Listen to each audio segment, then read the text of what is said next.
Hello, ഞാൻ രാജേന്ദ്രൻ. നിങ്ങൾക്കെല്ലാവർക്കും കഥ കേൾക്കാൻ ഇഷ്ടമാണല്ലോ അല്ലേ? നല്ലൊരു ഭീമാകാരമായൊരു പ്രേതകഥ. അപ്പോൾ ഇനി കഥയിലേക്ക്. പാതിരാകുന്നത്ത് മല. മുണ്ടക്കോട്ടുശ്ശേരിയിലെ ആണ് പാതിരാകുന്നത്ത് മല എന്ന ഈ ഇല്ലം സ്ഥിതി ചെയ്യുന്നത്. അവിടെ രണ്ട് പ്രേമദമ്പതികൾക്ക് നാട്ടിൽ നിന്ന് വിറ്റുപെറുക്കി ഈ മുണ്ടക്കോട്ടുശ്ശേരിയിലെ പാതിരാകുന്നത്ത് മല എന്ന ഇല്ലത്ത് വെച്ച് താമസം ആരംഭിച്ചപ്പോൾ ഉണ്ടായ ഒരു പ്രേതാനുഭവമാണ്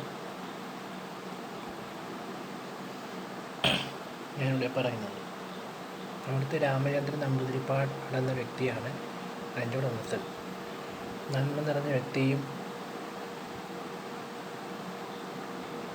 ചതിയന്മാരെയും മോഷ്ടാക്കളെയും മര്യാദ പഠിപ്പിക്കുന്ന വ്യക്തിയുമായിരുന്നു അദ്ദേഹം. ഇവിടെ വന്ന് താമസം ആരംഭിച്ച പ്രേമദമ്പതികളോട് രാമചന്ദ്രൻ നമ്പൂതിരിപ്പാട് ഇങ്ങനെ പറഞ്ഞു: ഇവിടെ ഒരു കാരണവശാലും മുകളിലത്തെ നിലയിൽ പോകരുത്. താഴത്തെ നിലയിൽ മാത്രമേ താമസിക്കുവാൻ പാടുള്ളൂ. മുകളിലത്തെ നിലയിൽ ഒരു കാരണവശാലും പോവുകയോ ചെയ്യരുത്. അർദ്ധരാത്രി കാലത്ത്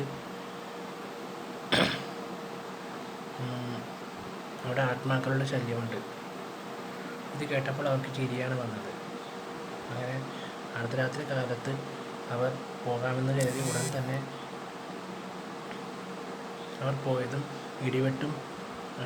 ശക്തമായ ഇടിവെട്ടും മഴയും പെയ്യുകയും കരണ്ടും പോയി. മെഴുതിരിയും റാന്തൽ വിളക്കും കത്തിച്ചും എമർജൻസി വിളക്കും കത്തിച്ചും